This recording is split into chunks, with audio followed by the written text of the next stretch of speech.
আসলেই কি বাংলাদেশে তেলের সংকট আছে? ইরান বলতেছে তারা বন্ধু রাষ্ট্রগুলোর জাহাজ কিন্তু হরমুজ প্রণালী দিয়ে যাওয়ার জন্য অনুমতি দিয়ে রাখছে।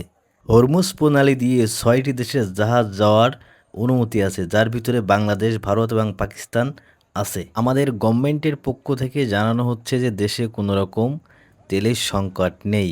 তাহলে একটাই প্রশ্ন, যে এই পাম্পগুলোতে মানুষের এত ভিড় কেন, এত সিরিয়াল কেন? দেখুন, এখানে শত শত না, হাজার হাজার মোটরসাইকেল প্রতিনিয়ত প্রতিদিন এভাবে সিরিয়াল দিচ্ছে। কেউ তেল পাচ্ছে, কেউ তেল পাচ্ছে না। ইরান যদি বাংলাদেশের জাহাজ না আটকায়, এবং আমাদের সরকারের পক্ষ থেকে বারবার জানানো হচ্ছে যে দেশের তেলের সংকট নেই, তাহলে কেন এই মানুষগুলো এভাবে সিরিয়ালে দাঁড়াচ্ছে? যদি তেলের সংকটই না থাকে, তাহলে তেল পাম্পগুলোতে কেন তেল নেই? এই প্রশ্নের জবাব কে দেবে? সাধারণ মানুষের কেন এত ভোগান্তি? এই প্রশ্নের উত্তর কে দেবে?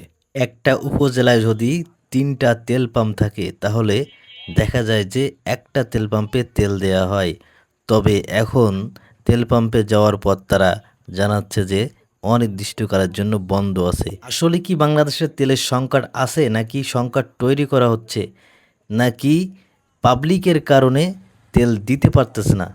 অবশ্যই আপনাদের মূল্যবান মতামত জানাবেন যে বাংলাদেশে এই যে তেলের সংকট, মানুষের এই যে একটা হাহাকার অবস্থা, আসলে এটা কারণ কি? এই দীর্ঘ লাইন, এই লাইন শুধু একটা জেলার, একটা উপজেলার নয়, সারা বাংলাদেশে এমন চিত্র ঘটতেছে এবং আগামীতেও হয়তো ঘটবে। তবে এর অবসান কোথায়?